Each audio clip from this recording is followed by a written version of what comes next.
당신이 지금 만나고 있는 그 사람이 당신의 인생을 완전히 망가뜨릴 수도 있다는 사실을 알고 계신가요?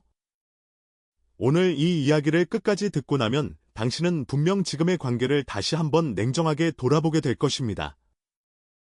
사랑이라는 감정은 때로는 우리의 판단력을 완전히 마비시키기도 합니다.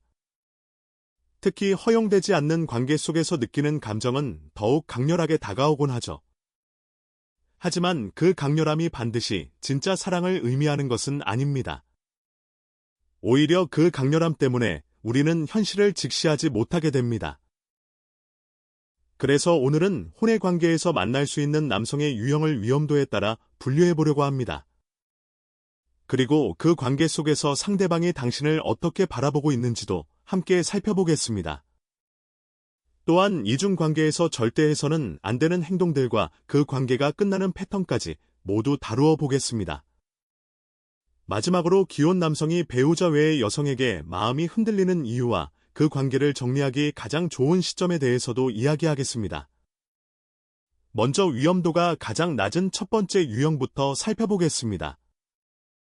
첫 번째 유형은 가벼운 만남을 즐기는 남성입니다. 이런 남성은 만나서 그 순간 그 자리에서 하룻밤의 설렘을 즐기고 끝나는 타입입니다. 소개팅 앱에서 만나거나 모임에서 우연히 마주치는 경우가 대부분입니다. 말하자면 교통사고와 같은 만남이라고 할 수 있습니다. 서로에 대한 미련이 전혀 없기 때문에 당신에게 돌아오는 피해도 상대적으로 적습니다. 만나서 그 자리에서 끝나는 일이고 서로의 신원도 자세히 모릅니다. 서로의 성격이나 개인적인 특성도 잘 모르는 상태에서 벌어지는 일입니다. 마치 사고를 당한 것처럼 당신의 기억 속에 남을 수는 있습니다. 하지만 그렇게 강렬한 추억으로 오래 남는 종류의 것은 아닙니다. 이후에 무언가 문제가 될 만한 일이 생기는 경우도 거의 없습니다. 물론 당신이 흔적을 남겨두었다면 이야기가 달라질 수 있습니다. 상대가 악의적인 의도를 가진 사람이라면 또 다른 문제가 될 수도 있겠죠. 하지만 일반적으로 하룻밤의 만남을 노리는 가벼운 유형의 남성은 위험도가 낮습니다. 좋고 나쁘고를 떠나서 이후에 소개할 유형들에 비하면 상처의 깊이가 얕습니다. 물론 상처를 받기는 합니다만 이 정도라면 감당할 수 있는 수준입니다. 자, 이제 두 번째 유형으로 넘어가 보겠습니다. 두 번째 유형은 지속적인 신체적 관계를 원하는 남성입니다. 이 유형과의 관계는 위험도가 한 단계 올라갑니다. 당신이 그 관계에 완전히 동의하고 납득하고 있다면 큰 문제는 없을 수 있습니다. 하지만 안타깝게도 사람이라는 존재는 얼굴을 마주하다 보면 정이 들기 마련입니다. 특히 여성의 경우에는 신체적 관계가 반복될수록 감정이 깊어지는 경우가 많습니다. 처음에는 그저 가볍게 할 수 있다고 생각합니다. 운동하러 가는 것처럼 가벼운 마음으로 시작하는 거죠. 나도 그냥 놀이니까 괜찮다고 스스로에게 말합니다. 하지만 시간이 지나면서 단순한 관계가 더 이상 단순하지 않게 됩니다. 특히 여성 쪽에서 감정이 깊어지는 경우가 압도적으로 많습니다. 남성은 처음부터 가벼운 관계라고 분명히 말했다고 주장합니다. 그러는 사이에 당신의 감정은 점점 더 깊어지고 커져만 갑니다. 결국 세 번째 유형의 단계로 빠져들게 되는 것입니다. 그런데 상대 남성은 여전히 가벼운 관계만을 원하고 있습니다. 그래서 둘 사이에 점점 큰 간극이 생기게 됩니다. 결국 관계는 끝나버리고 당신만 깊은 상처를 입게 됩니다. 하룻밤의 만남이었다면 오래 끌리지 않았을 텐데 말입니다. 지속적으로 만나는 관계를 원하는 남성과 엮이면 결과적으로 상처가 큽니다. 게다가 계속 만나다 보면 주변에 들킬 가능성도 높아집니다. 시간도 아깝고 감정적으로도 소모가 심합니다. 당신이 100% 감정을 분리할 수 있다면 상관없을 수도 있습니다. 하지만 솔직히 그게 가능한 사람은 거의 없습니다.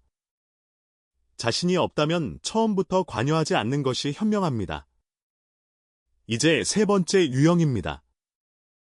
여기서부터 위험도가 상당히 높아집니다. 정말로 브레이크를 걸어야 하는 단계입니다.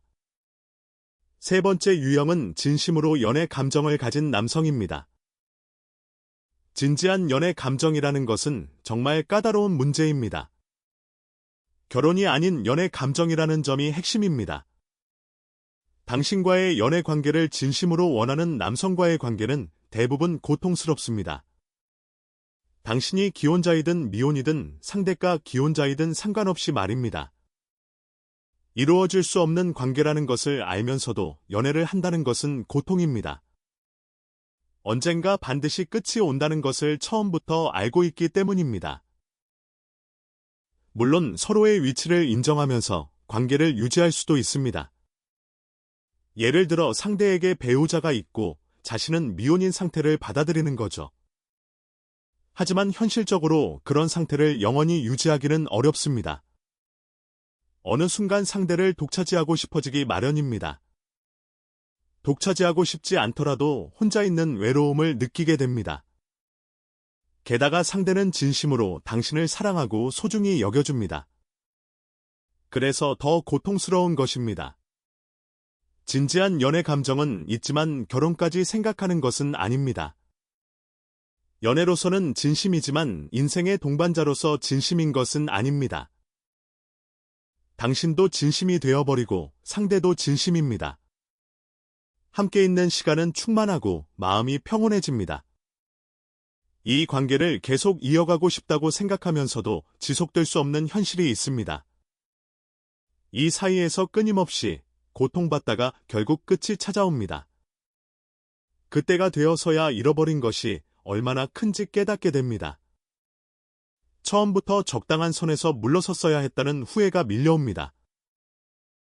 물론 그 관계 속에서 얻은 것이 많다면 이야기가 다릅니다. 단순한 남녀 관계를 넘어서 인간적인 성장이 있었다면 말입니다. 서로에게 좋은 영향을 주고받았다면 그 나름의 가치가 있을 수 있습니다. 하지만 단순히 감정적인 연애 관계만 있었다면 리스크가 너무 큽니다. 진심이기 때문에 더욱 조심해야 합니다. 상대가 진심으로 당신을 사랑하고 소중히 여기기 때문에 오히려 멈춰야 합니다. 네 번째 유형으로 넘어가겠습니다. 여기서부터는 정말 최악의 상황입니다. 네 번째 유형은 거짓말을 하는 남성입니다. 거짓말을 하는 남성은 기본적으로 피해야 합니다. 언젠가 데리러 가겠다거나 배우자와 헤어지고 결혼하겠다고 말하는 사람입니다. 자신이 기혼자라는 사실을 숨기거나 다른 여러 가지를 속이는 사람입니다. 그 외에도 자잘한 거짓말을 반복하며 본 모습을 드러내지 않는 사람입니다. 이런 사람은 나중에 진실이 밝혀졌을 때 최악의 상황이 벌어집니다. 빚을 숨기고 있었다거나 돈을 빌리러 온다거나 하는 일이 벌어집니다. 당신에게 실질적인 피해를 끼치는 일이 반드시 생기게 됩니다. 허용되지 않는 관계임에도 불구하고 거짓말을 하는 사람은 절대 안 됩니다. 제한된 시간 안에서만 함께할 수 있는 관계이기 때문입니다. 서로 제약이 있는 상황에서 맺어진 관계이기에 신뢰가 핵심입니다. 그 소중한 시간 안에서 거짓이 있으면 신뢰 관계가 성립하지 않습니다. 당신은 불안감만 커져가고 함께 있어도 걱정뿐입니다. 그러다 어느 날 뚜껑을 열어보면 전부 거짓이었다는 사실을 알게 됩니다. 눈 뜨고 볼 수 없는 상황이 되어버리는 것입니다. 이 시간이 대체 뭐였나 하는 허탈감만 남게 됩니다. 진심을 나눈 연애였다면 함께 보낸 시간에서 얻은 것이 있을 수 있습니다. 인간적으로 성장한 부분도 있었을 수 있습니다. 하지만 전부 거짓이었다면 남는 것이 아무것도 없습니다. 잃기만 한 것이 되어버리므로 거짓말쟁이와의 관계는 빨리 끝내야 합니다. 거짓말이 발각된 시점에서 바로 이별을 선택하는 것이 맞습니다. 이제 다섯 번째 유형입니다. 이것이 가장 최악의 유형입니다. 이 유형의 남성과 엮이면 위험밖에 없고 잃을 것밖에 없습니다. 참고로 폭력이나 나쁜 습관이 있는 사람은 인간으로서의 문제이므로 별도입니다. 5번째 유형은 자기도 취형 남성입니다. 자기도 취형 남성은 당신을 진심으로 좋아합니다. 배우자와 헤어지겠다는 등의 말도 해줍니다. 진심으로 그렇게 하려고 생각하고 진심으로 그런 말을 합니다. 하지만 현실에서 그것을 실행할 능력이 없습니다. 밀어붙일 용기도 역량도 없기 때문에 결국 말로만 끝납니다. 당신에게 그렇게 말해놓고 배우자에게도 이혼하자고 말합니다. 하지만 실제로 이혼 절차를 밟을 수는 없습니다. 결국 그쪽 가정은 엉망이 되고 당신과의 관계도 엉망이 됩니다. 그런데 본인은 열심히 노력하고 있다고 생각합니다. 나는 멋지다 너를 위해 이만큼 하고 있다는 태도를 보입니다. 주변을 온통 엉망진창으로 만들어 놓고 아무것도 해결하지 못합니다. 그러면서도 노력하는 나는 멋있다고 자기에게 취해 있습니다. 나는 이만큼 너를 사랑하고 있다며 자기 만족에 빠져 있습니다.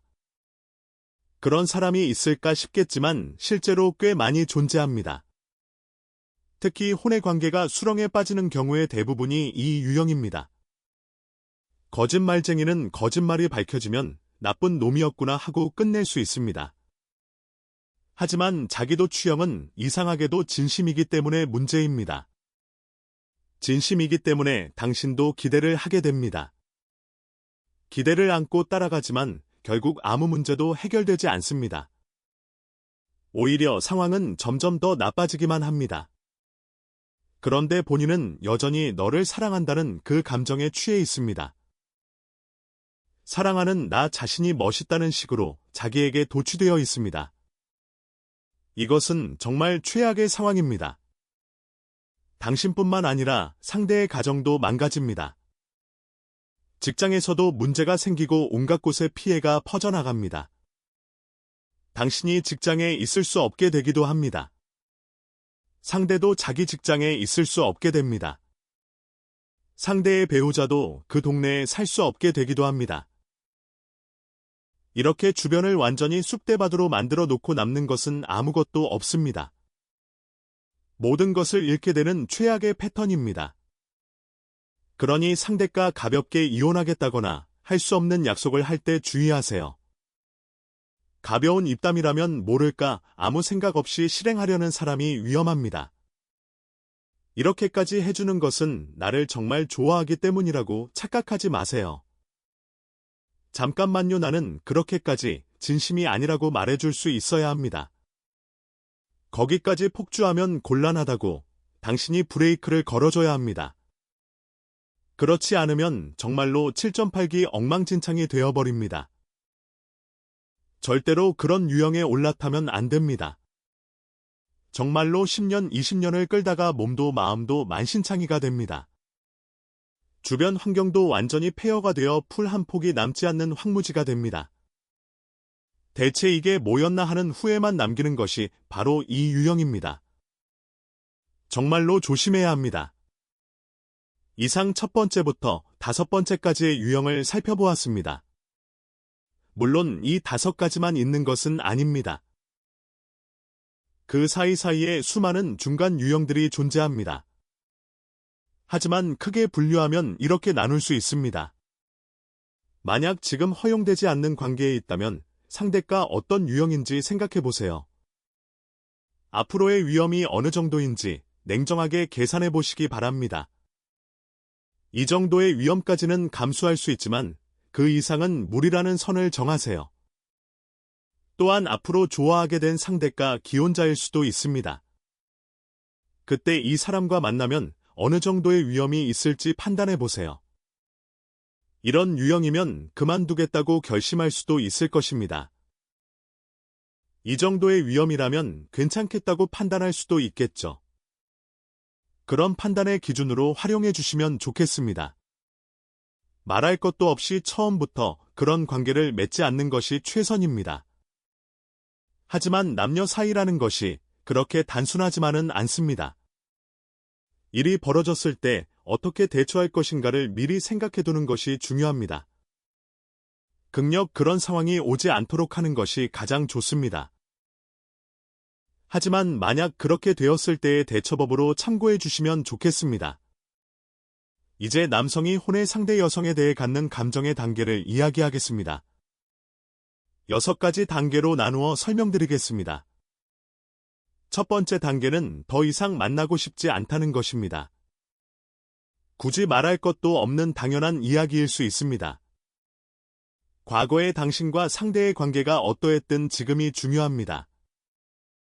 지금 이 순간 상대가 더 이상 만나고 싶지 않다고 느끼는 경우가 있습니다. 이 관계를 끝내고 싶다고 생각하는 경우입니다. 원인은 여러 가지가 있을 수 있습니다. 상대의 잘못일 수도 있고 당신의 잘못일 수도 있습니다. 상황과 환경이 허락하지 않았을 수도 있습니다. 어쨌든 결과적으로 지금 상대는 만나고 싶지 않은 단계에 있습니다. 이 상태에서는 더 이상 발전의 여지가 없으므로 끝내야 합니다. 그때의 상대 태도는 당신도 이미 알고 있을 것입니다. 전화를 해도 받지 않고 만나자고 해도 전혀 반응이 없습니다. 메시지를 보내도 답이 없거나 있더라도 차갑기 그지없습니다. 만나자고 하면 만나줄 생각이 전혀 없습니다. 전화에서 목소리가 들리면 갑자기 화를 내며 소리치기도 합니다. 완전히 셔터를 내린 상태로 가게의 문을 닫은 것과 같습니다. 이렇게 되면 더 이상 방법이 없습니다. 과거의 어떤 사이였든 완전히 문을 닫은 상태라면 끝난 것입니다. 그 상태에서 무리하게 뭔가를 하려고 해봐야 당신만 더 다칩니다. 거기에 시간과 에너지를 쓰느니 다른 방향으로 향하는 것이 낫습니다. 남녀 간의 어긋남이 왜 이런 슬픈 결말을 만드는지 궁금할 수 있습니다. 하지만 현실은 그렇습니다.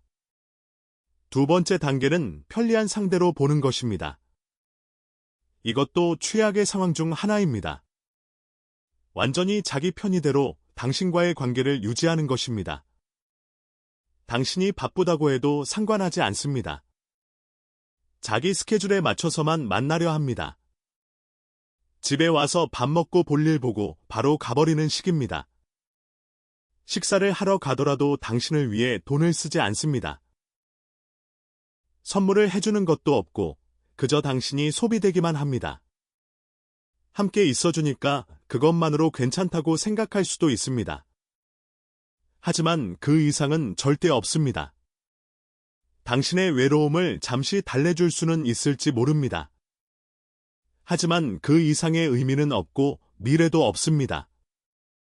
특히 미혼이고 앞으로 결혼을 원한다면 이런 관계는 즉시 끊어야 합니다. 상대가 아무리 좋은 조건이어도 당신을 가볍게 취급하는 것입니다. 대가 없이 당신을 이용하고 있는 것이나 다름없습니다. 그런 관계는 발전할 수 없고 당신에게 이득이 될 것이 하나도 없습니다. 합리적으로 생각해도 빨리 끝내는 것이 맞습니다. 세 번째 단계는 서로 합의 위에 성립된 관계입니다. 상대가 당신을 친구의 연장선상에서 바라보는 경우입니다. 이 경우는 첫 번째와 두 번째와는 다릅니다. 상대가 당신을 존중하고 있다는 점이 다릅니다. 당신의 사정을 배려하고 당신을 위해 어느 정도 노력도 합니다. 기본적으로는 친구이기 때문에 편안한 대화도 나눕니다. 그러다 때로는 가까운 관계가 되기도 하는 것입니다. 관계의 중심이 아닌 친구 관계의 연장선상에 있는 것입니다. 양쪽 모두 이 관계에 동의하고 있다는 전제가 필요합니다. 만약 당신이 납득하지 못하는데 상대만 가벼운 관계를 주장한다면 문제입니다. 그러면 당신은 결국 편리한 상대의 위치로 떨어지게 됩니다. 균형의 문제이고 상대가 원하는 것에 당신이 얼마나 맞출 수 있는지의 문제입니다. 맞지 않는다면 빨리 손절하고 다음으로 넘어가는 것도 방법입니다. 양쪽 모두 합의가 되어 있으므로 헤어질 때도 깔끔합니다. 끝날 때도 서로 미련 없이 수월하게 이별할 수 있습니다. 깊은 의미는 없지만 첫 번째나 두 번째보다는 훨씬 낫습니다. 네 번째 단계는 진심으로 연인 관계를 맺는 것입니다. 여기부터가 사실 까다로운 부분입니다. 많은 분들이 이 단계를 원할 수 있지만 실은 위험합니다. 상대가 진심으로 당신을 좋아하고 있는 상태입니다. 감정의 강도가 매우 높아서 당신을 진짜 연인으로 대합니다. 당신을 위해 힘을 쏟고 필요한 대가도 기꺼이 치릅니다. 당신을 열심히 지지하고 당신을 위해 노력합니다.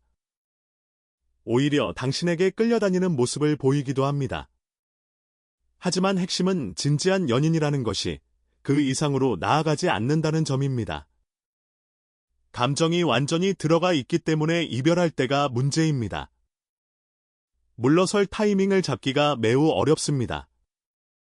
감정이 깊은 만큼 냉정한 판단이 어려워집니다. 각자의 배우자에게 관계가 발각될 위험도 높아집니다.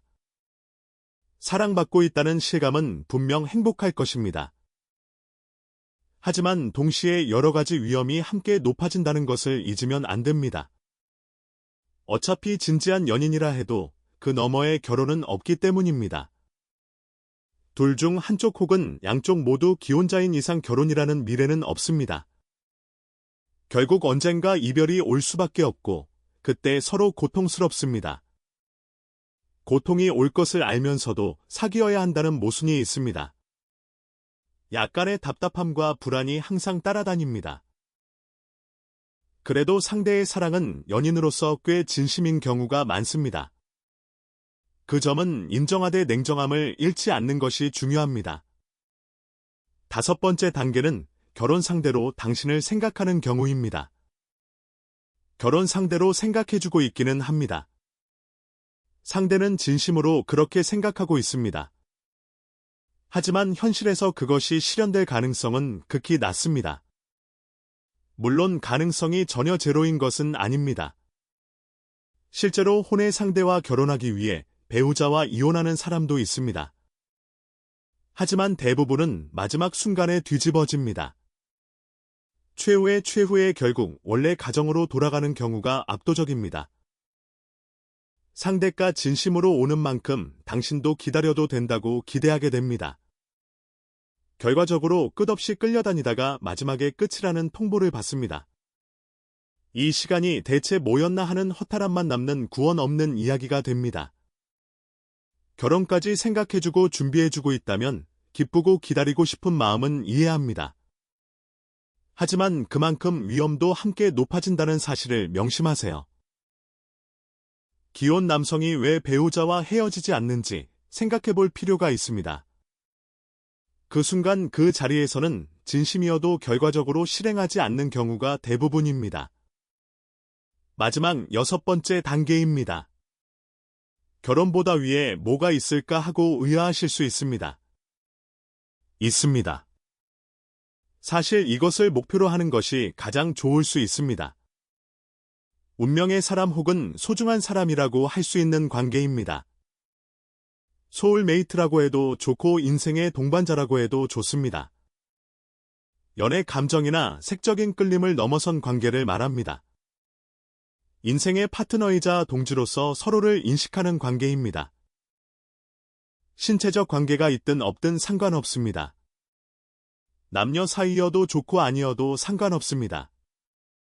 우연히 만났을 때 서로가 기혼자였다는 것일 뿐입니다. 함께 있음으로써 서로에게 좋은 자극을 줄 수 있는 관계입니다. 그 사람과 함께함으로써 배움과 성장이 있는 관계입니다.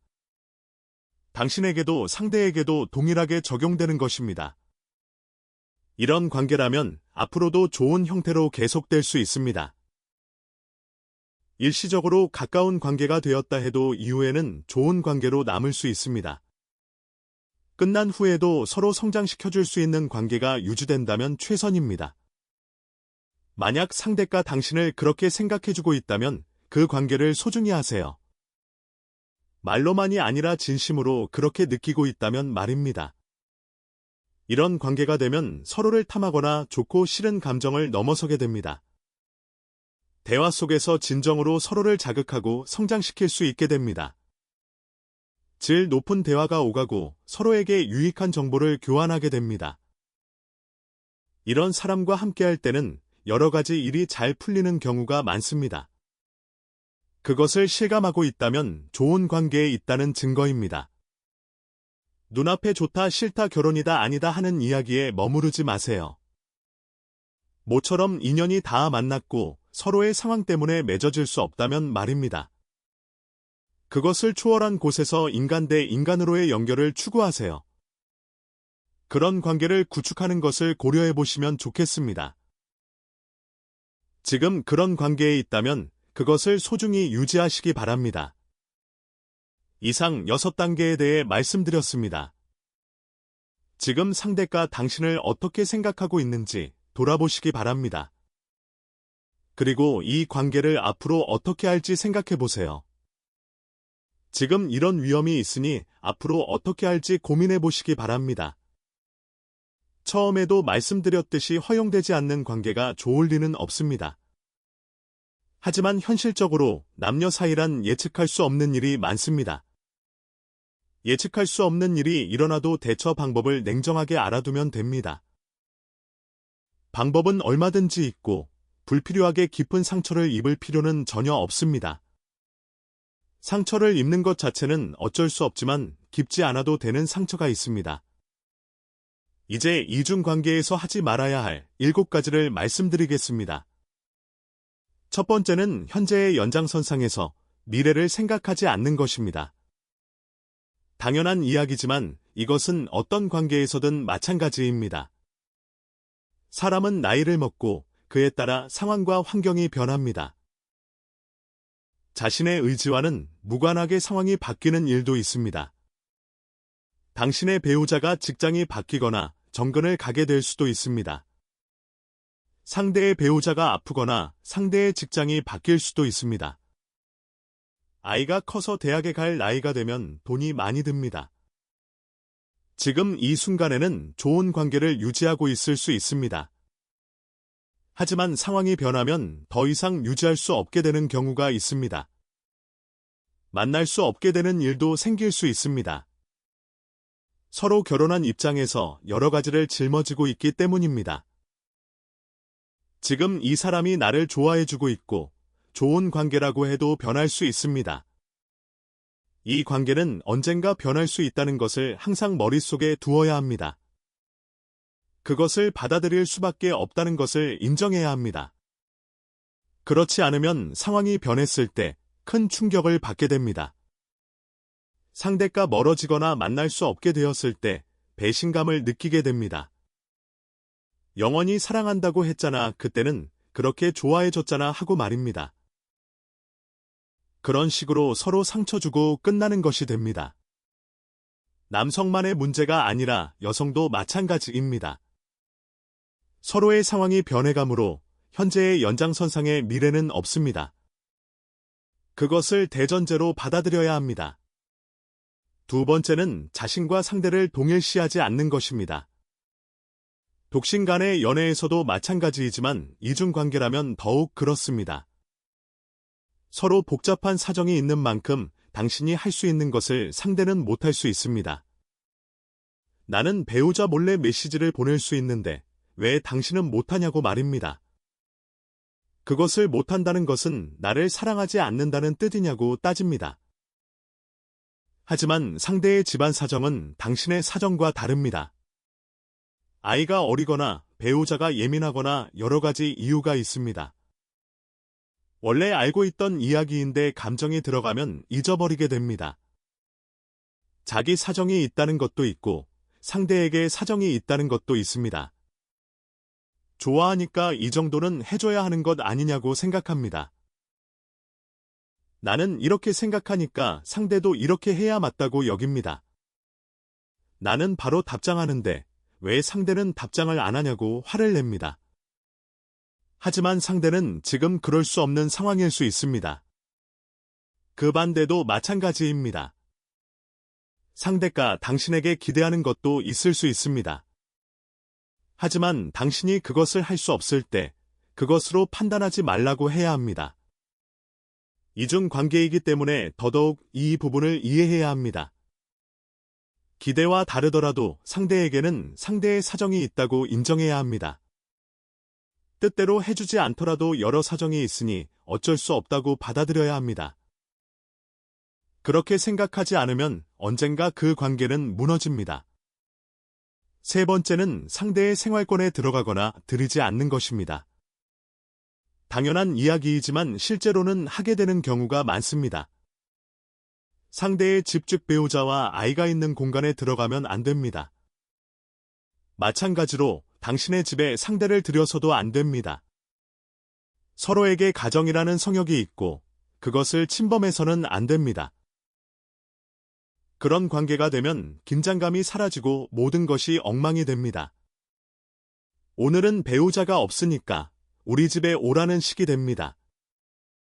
숙박비가 아까우니까 집에서 만나자는 식의 구두쇠 같은 발상입니다. 그런 데서부터 관계가 무너지고 들키게 됩니다. 상대의 가족에 대해 이런저런 간섭을 하게 되기도 합니다. 상대가 당신의 아이나 가족에 대해 간섭하게 될 수도 있습니다. 그러다 짜증이 나고 화가 나고 결국 아이에게 들키게 됩니다.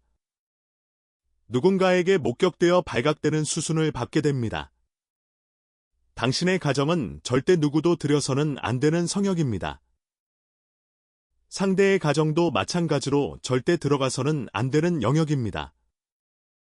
상대가 괜찮다고 해도 그것은 상대의 성역이니 침범하면 안 됩니다. 나중에 발각되면 눈 뜨고 볼 수 없는 사태가 벌어집니다. 숙박비를 아끼려고 그런 짓을 하는 관계라면 이미 글러먹은 것입니다. 그 정도밖에 안 되는 관계라면 차라리 끝내는 것이 낫습니다. 네 번째는 감정에 휩쓸려 선을 넘지 않는 것입니다. 무엇을 선을 넘는 것으로 보느냐는 사람마다 다릅니다. 하지만 이것은 하면 안 된다는 것이 분명히 있습니다. 상대의 아이를 욕하거나 상대의 배우자를 욕하는 것이 그 예입니다. 그것을 상대에게 시키는 것도 마찬가지입니다. 상대의 집에 찾아가거나 배우자가 어떻게 생겼나 보러 가는 것도 안 됩니다. 상대의 배우자에게 편지를 쓰거나 연락하는 것은 절대 안 됩니다. 그것을 해서 누가 행복해지느냐고 물으면 아무도 행복해지지 않습니다. 당신도 그것을 알고 있을 것입니다. 하지만 상대를 독차지하고 싶거나 더 가까워지고 싶을 때 그런 충동이 옵니다.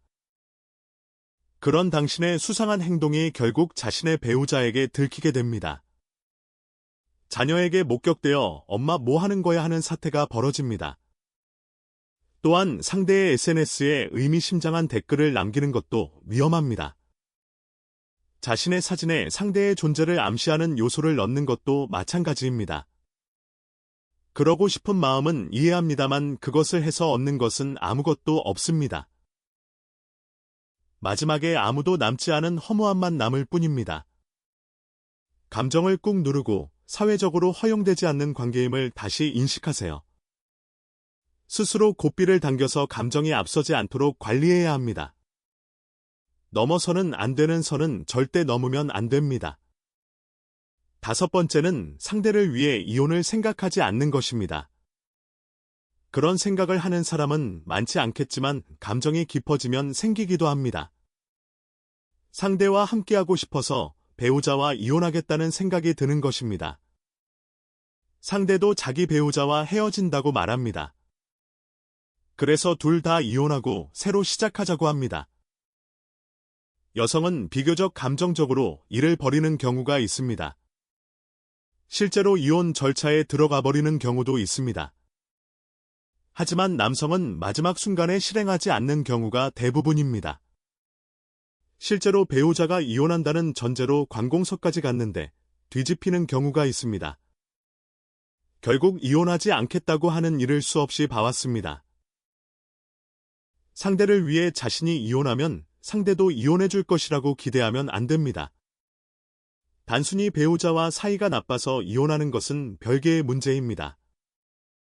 하지만 배우자와 사이가 나쁘지 않은데 상대 때문에 이혼하려 하면 위험합니다.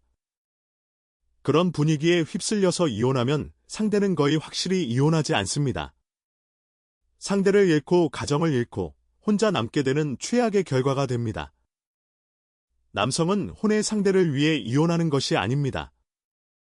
이혼은 할 수 있지만 혼의 상대를 위한 이혼은 하지 않는다는 것을 기억하세요. 6번째는 현실이 아니라는 것을 잊지 않는 것입니다. 그 관계가 확실히 자신의 것이라거나 자신의 현실이라고 착각하면 안 됩니다.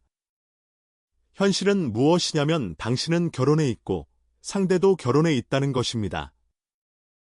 당신에게는 당신의 생활이 있고 지켜야 할 가족이 있습니다. 상대에게도 지켜야 할 가족이 있습니다. 당신과 상대 사이의 관계는 현실의 틈새에서 잠깐 교차하는 것뿐입니다. 잠깐 친해지고 서로 설레는 오락 같은 것일 뿐입니다. 당신이 보고 있는 것은 현실의 그 사람이 아닙니다. 관계 안에서 볼 수 있는 범위 내의 그 사람일 뿐입니다. 상대의 전부를 알고 있는 것이 아니라 극히 일부분만 보고 있는 것입니다. 상대도 마찬가지로 당신의 좋은 부분만 골라서 즐기고 있는 것입니다. 판타지이고 오락인 것입니다. 당신이 돌아가야 할 곳은 거기가 아닙니다. 언제까지나 꿈속에 있을 때가 아닙니다. 가끔 꿈을 꾸는 것은 괜찮지만 꿈의 세계에서 살려고 하면 안 됩니다. 비현실을 현실로 착각하면 꿈에서 깨어났을 때 아무것도 남지 않습니다. 어느 것이 주이고 어느 것이 부인지를 항상 기억해야 합니다. 7번째는 의존하거나 집착하지 않는 것입니다. 상대가 없으면 살 수 없다거나 상대가 있어서 지금의 내가 있다고 생각하면 안 됩니다. 상대는 당신의 인생을 빛내주는 여러 수단 중 하나일 뿐입니다. 당신의 현실은 가정이 있고 일상생활이 있는 당신 자신입니다. 그 일상을 풍요롭게 하는 하나의 요소로서 그 관계가 있는 것입니다. 거기에 의존해서 본말을 전도시키면 안 됩니다. 가장 먼저 생각해야 하는 것은 당신의 가족입니다. 상대를 만나지 않아도 지금까지 잘 살아왔습니다. 그 관계가 없어도 평온하게 생활해왔습니다. 상대가 없어져도 당신의 생활에 큰 변화는 없습니다. 슬프고 힘들 수 있지만 그것은 일시적인 것입니다. 최종적으로 당신의 삶 전반에서 행복하면 되는 것입니다. 상대를 잃었느냐 잃지 않았느냐는 격가지에 불과합니다. 거기에 매이지 마세요. 사회적으로 허용되지 않는 관계이고 오락일 뿐입니다. 의존하고 집착하기 때문에 무거워지고 상대도 부담을 느낍니다. 의존하고 집착하기 때문에 해서는 안 되는 일까지 하게 됩니다. 의존과 집착을 내려놓으면 오히려 관계가 잘 유지됩니다. 이상 7가지를 말씀드렸습니다. 허용되지 않는 관계인 것은 분명하므로 빨리 끝내는 것이 최선입니다. 하지만 당사자 입장에서는 그렇게 간단하지 않다는 것도 알고 있습니다. 그 관계가 있어서 일상이 충실해지는 경우도 현실적으로 있습니다. 결과적으로 가정생활이 원만해지는 경우도 있기는 합니다. 그렇다고 하고 싶은 대로 해도 된다는 의미는 절대 아닙니다. 제멋대로 하면 당신과 상대뿐 아니라 주변까지 모두 피해를 입습니다. 최소한 자제해야 할 것은 자제하고 브레이크를 걸어야 할 곳에서는 멈추세요. 절도를 유지하면서 관계를 유지할 수 있다면 오래갈 수도 있습니다. 어디선가 끝이 온다 해도 가치 있는 관계였다고 말할 수 있을 것입니다. 이제 혼의 관계가 끝나는 패턴에 대해 이야기하겠습니다. 대부분 이런 패턴으로 끝나게 됩니다. 첫 번째는 발각되어 끝나는 것입니다. 말할 것도 없는 이야기입니다. 발각되어도 계속하는 사람이 있기는 하지만 대부분은 발각되면 끝입니다. 절대 들킬 일이 없다고 생각하는 사람이 많습니다. 하지만 들키지 않았다고 생각하는 것은 본인들 뿐입니다. 주변 사람들은 어렴풋이 눈치를 채고 있습니다. 뭔가 이상하다거나 뭔가 하고 있는 것 같다고 느끼고 있습니다. 다만 굳이 지적하지 않을 뿐입니다. 배우자라면 알고 싶지 않은 것을 알게 될까봐 모른 채 하기도 합니다.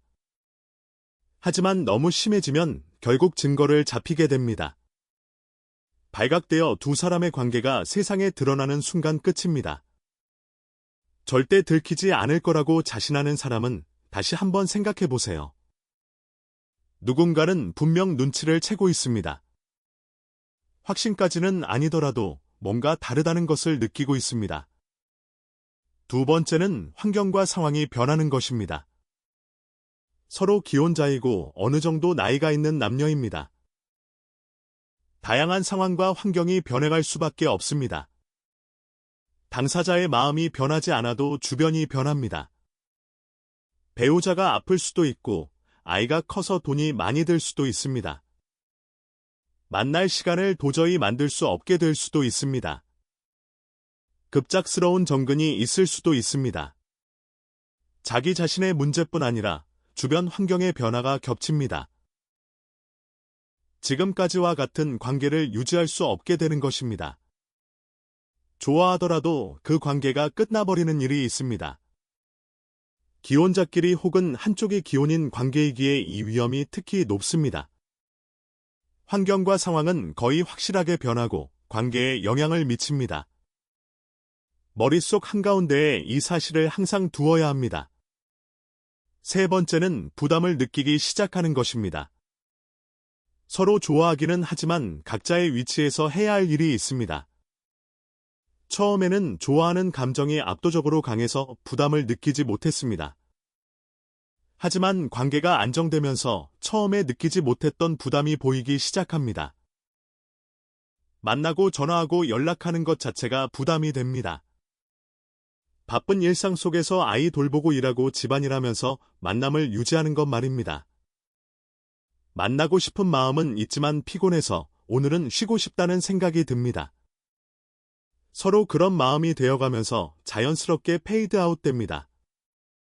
좋아하는 감정은 남아있는데 부담이 더 커서 거리가 멀어집니다. 부담을 어떻게 느끼느냐는 미리 생각해두는 것이 좋습니다. 지금은 전혀 부담이 아니라고 해도 상대가 그렇게 변할 수 있습니다.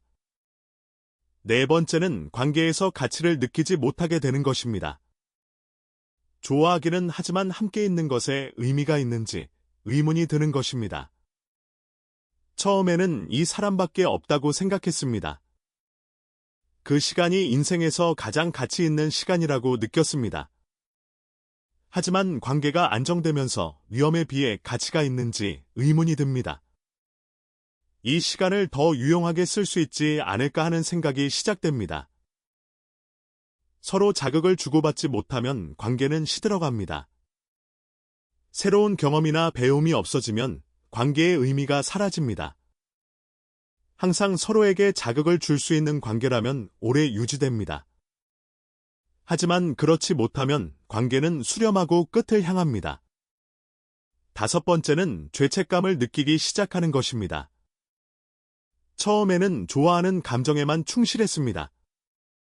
하지만 냉정해지면서 돌아갈 곳이 있다는 것을 자각하게 됩니다. 나를 맞아주는 사람이 있고 지지해주는 사람들이 있습니다. 배우자는 항상 곁에서 지지해주고 아이들은 믿고 있습니다. 그 사람들을 배신하고 있어도 되는 것인지 생각하기 시작합니다. 사람으로서 올바른 길인지 자신의 삶으로서 자랑스러운 것인지 의문이 듭니다. 이런 회의감이 자라나면 점점 끝을 향해 나아갑니다. 상대에게도 마찬가지로 죄책감을 느끼게 됩니다. 상대의 인생을 묶어두고 위험을 감수하게 하고 있다는 자각입니다. 이런 고민이 생기면 그때가 진정한 끝의 시작입니다. 오히려 그때야말로 끝내야 할 타이밍이기도 합니다. 처음부터 죄책감을 느낄 줄 알았으면 시작하지 말았어야 합니다. 하지만 처음에는 좋아하는 감정에 빠져서 그런 것을 생각할 수 없었습니다. 죄책감이 싹트는 것은 냉정해지고 있다는 증거입니다. 그때 끝을 향해 가는 것이 맞고 실제로 그렇게 됩니다. 여섯 번째는 자폭 스위치를 누르는 것입니다. 남성이든 여성이든 일어날 수 있고 꽤 흔합니다. 넘어서는 안 되는 선을 넘으면 그것으로 끝입니다. 끝나는 이유의 대부분은 한쪽이 자폭 스위치를 누르기 때문입니다. 예를 들어 상대의 배우자 얼굴을 보겠다고 집 주변을 배회하는 것입니다. 빨리 이혼해달라고 배우자에게 직접 말하는 것입니다. 상대나 상대 가족에게 편지나 연락을 보내는 것입니다. 그것을 하면 본인도 상대도 주변도 모두 불바다가 됩니다. 좋아하는 감정이 쌓이고 뜻대로 되지 않는 불안이 폭주하게 만듭니다. 당신이든 상대든 폭주하면 아무도 행복하지 않은 결말뿐입니다. 관계를 계속하고 싶다면 이 선을 넘으면 안 됩니다. 깔끔하게 끝내고 싶어도 이 선은 넘으면 안 됩니다. 넘은 순간 그 관계는 완전히 끝이고 모든 것이 무너집니다. 7번째는 엇갈림의 반복으로 페이드아웃 되는 것입니다. 자주 연락하거나 서로를 완전히 이해하기가 어렵습니다. 함께 있을 때는 상대를 잘 알 수 있어도 헤어진 후는 모릅니다. 상대가 집에 돌아가서 어떤 표정을 짓고 있는지 모릅니다. 서로가 불안해지고 걱정이 됩니다. 무슨 생각을 하는지 잘 모르고 대화를 해도 안 보이는 세계가 있습니다. 그러다 보면 엇갈림이 쌓이고 오해가 쌓입니다. 연락하기 어려워지고 말하기 어려워집니다. 거리가 멀어지고 결국 어느새 끝나버립니다. 좋아하는 감정은 남아있는데 뭔가 확실한 이유 없이 끝나버리는 것입니다. 그래서 극력 솔직한 대화를 나누고 불안을 줄이는 노력이 필요합니다. 보이지 않는 부분이 있더라도 보이는 범위 안에서 신뢰를 쌓아야 합니다. 이상 7가지 패턴을 살펴보았습니다. 지금은 잘 되고 있다고 해도 내일 혹은 3년 후에 이렇게 끝날 수 있습니다. 어차피 끝이 있는 관계라면 빨리 깔끔하게 정리하는 방법도 있습니다. 아니면 완전히 연소될 때까지 밀도 높게 보내는 방법도 있습니다. 어느 쪽이든 마지막에는 당신이 납득할 수 있는 형태여야 합니다. 상대와 상대의 가족 그리고 당신과 당신의 가족이 최소한으로 다치도록 해야 합니다. 이제 기혼 남성이 배우자 외의 여성을 좋아하게 되는 이유를 살펴보겠습니다. 첫 번째는 부부관계에 강한 스트레스를 느끼고 있을 때입니다. 남성의 한정된 이야기가 아니라 여성도 마찬가지입니다. 배우자와의 관계에 강한 스트레스를 느끼고 있는 상태입니다. 배우자를 싫어하는 것이 아니고 관계가 나쁜 것도 아닙니다. 하지만 같은 지붕 아래 계속 함께하면 작은 스트레스가 쌓입니다. 그것이 커져서 갈 곳 없는 답답함이 될 때가 있습니다. 그때 마침 만난 상대가 좀 친해졌다거나 취향에 맞았다거나 합니다. 조금 친절하게 대해 주었을 뿐인데 거기에 마음이 끌립니다. 집에 돌아가면 해야 할 일과 책임이 많습니다. 하지만 그 외에 누군가에게는 큰 책임을 질 필요가 없습니다. 그래서 순수한 연애, 감정만이 앞서서 좋아하게 되는 것입니다. 여성도 마찬가지로 남편 외의 남성에게 마음이 흔들리는 때가 있습니다.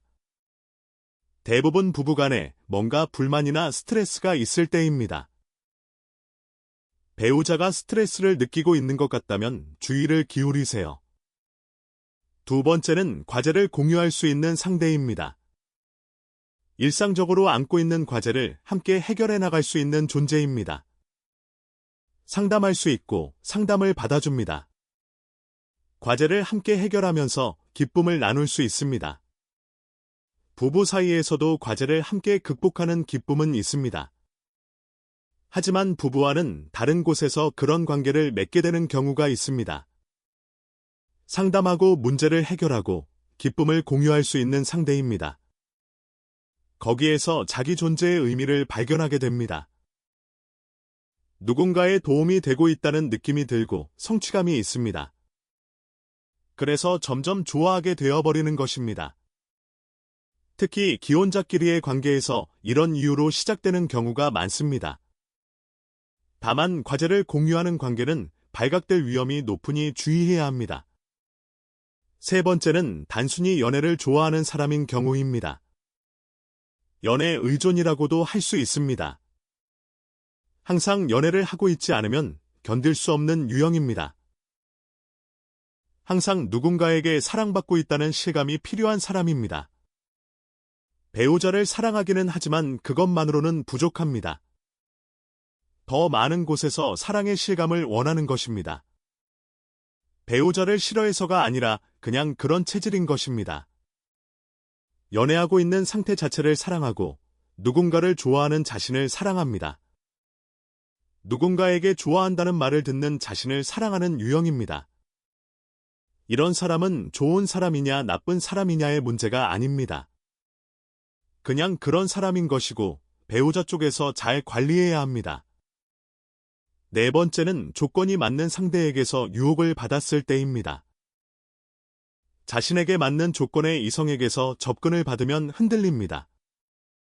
그것이 취향의 외모일 수도 있고 발각 위험이 없다는 것일 수도 있습니다.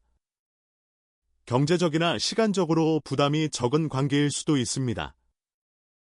무엇이 조건인지는 사람마다 다릅니다. 하지만 위험이 없고 부담이 없다고 느끼면 마음이 흔들립니다. 물론 마음이 흔들린다고 해서 반드시 실행으로 옮기는 것은 아닙니다. 그 사람의 윤리관이나 상황에 따라 다릅니다. 하지만 감정이 움직이지 않는 것은 아니라는 점을 알아두세요. 다섯 번째는 제3의 안식처가 되어주는 사람입니다. 남성 대부분은 직장과 가정 정도밖에 안식처가 없습니다. 그 두 곳에서 할 수 없는 이야기를 할 수 있는 존재가 나타나면 끌립니다.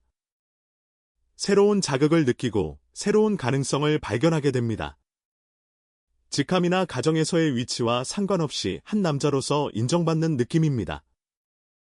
그곳에 돌아가고 싶어지고 그 사람이 좋아지는 것입니다.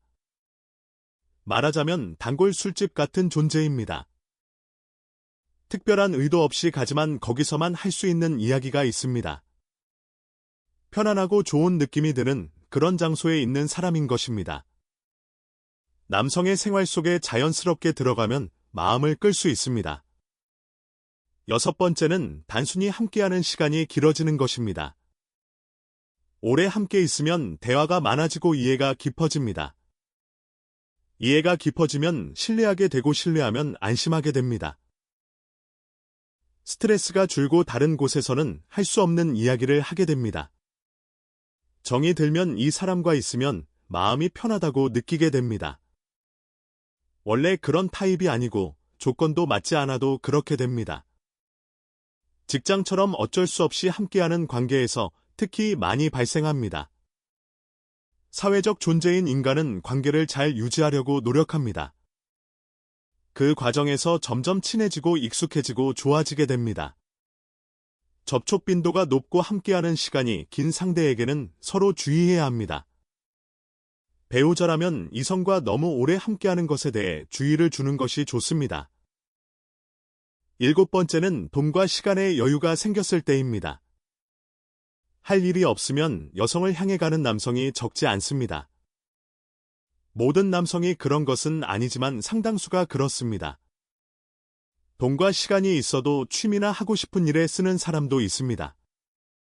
하지만 특별히 할 것이 없는데 여유가 생기면 위험합니다. 여성과 식사하러 가거나 도와주겠다며 접근하기 시작합니다.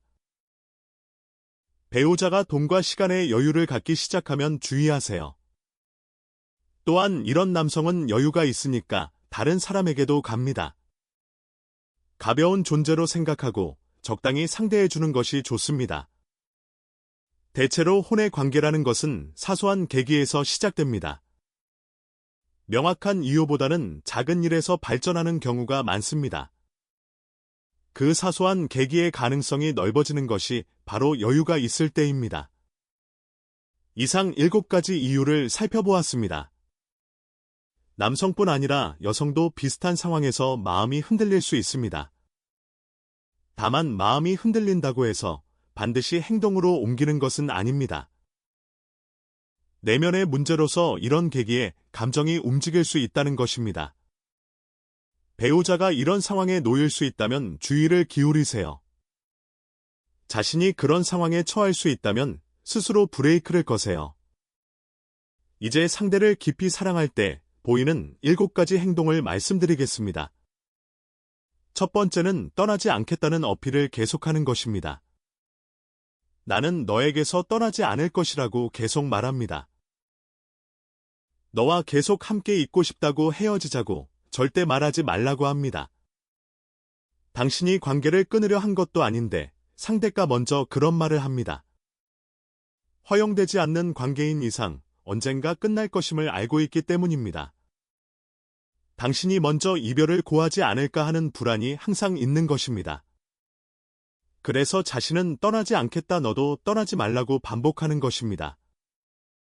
그만큼 당신을 잃고 싶지 않다는 감정의 반증입니다. 두 번째는 신경 쓰고 있다는 어필을 열심히 하는 것입니다. 항상 너를 생각하고 있다고 말과 행동으로 보여줍니다. 수시로 연락을 하거나 SNS에서 존재감을 드러내려 합니다. 만나고 싶을 때 만날 수 있는 관계가 아니기 때문입니다. 손잡고 다닐 수도 없는 관계이기 때문입니다. 그래서 더욱 자신의 존재를 당신의 마음속에 각인시키고 싶어 합니다. 이럴까봐 불안한 만큼 잃고 싶지 않다는 마음의 표현입니다. 세 번째는 가능한 한 당신을 우선해주는 것입니다.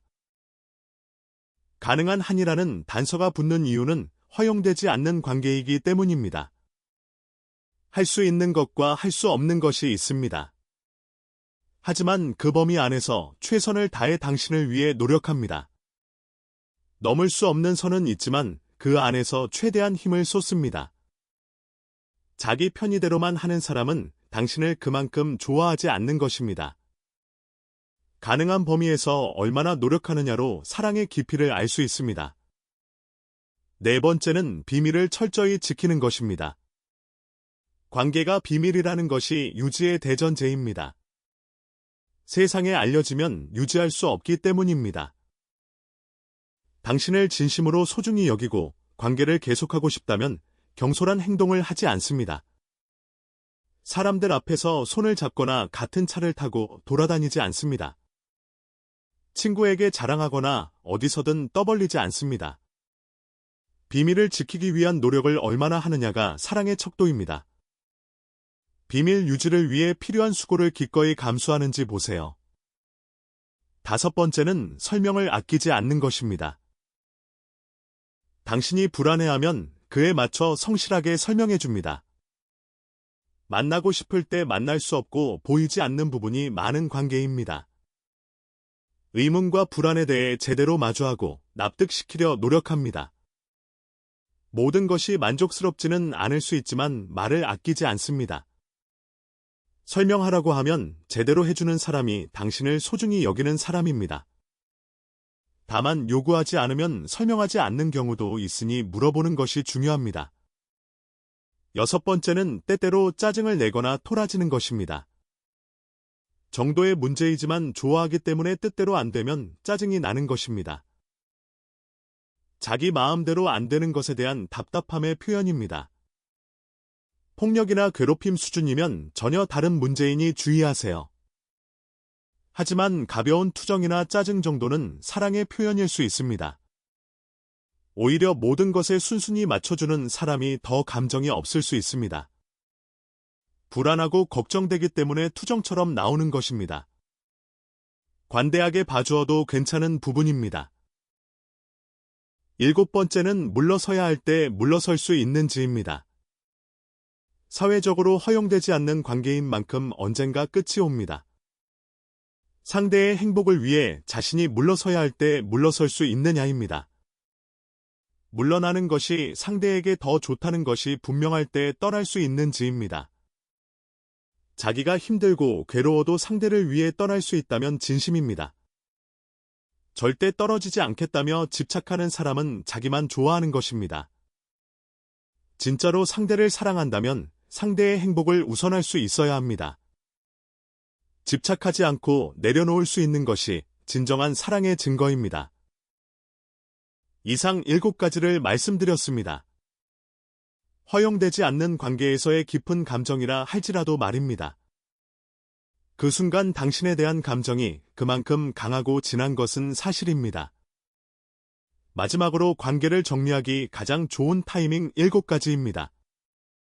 첫 번째는 서로 웃음이 사라진 것을 느꼈을 때입니다. 위험을 감수하면서까지 관계를 유지하는데 웃음이 없다면 의미가 없습니다. 즐겁지 않은 시간을 위해 위험을 감수하는 것은 어리석은 일입니다. 만날 때마다 힘들기만 하다면 지금이 끝낼 때입니다. 지금까지의 관계가 있으니 끝낼 수 없다고 생각할 수 있습니다. 하지만 즐겁지 않고 괴롭기만 하다면 그것이 답입니다. 두 번째는 부가가치를 만들어내지 못할 때입니다. 함께 있으면서 생겨나는 가치가 있었을 것입니다. 새로운 체험이나 경험 지식이 쌓이는 것이었을 수 있습니다. 하지만 최근에 그런 것이 없다면 시간 낭비라는 것입니다. 위험에 비해 돌아오는 것이 없다면 끝내야 할 때입니다. 지금 시간 낭비라고 자각하고 있다면 바로 그 타이밍입니다. 세 번째는 만날 기회가 줄었을 때입니다. 만나지 못하면 감정도 조금씩 식어갑니다. 불안감도 있겠지만 동시에 감정이 떨어지고 있기도 합니다. 페이드 아웃될 수도 있다는 느낌이 든다면 그때가 기회입니다. 만날 수 없어서 불안하다가 아니라 만날 수 없으니 끊겠다로 바꾸세요. 감정이 가라앉아 있을 때 결단하면 비교적 깔끔하게 끝낼 수 있습니다.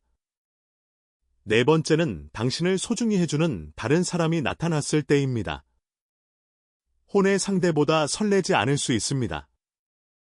하지만 장기적으로 함께 갈 수 있는 상대는 어느 쪽인지 생각해 보세요.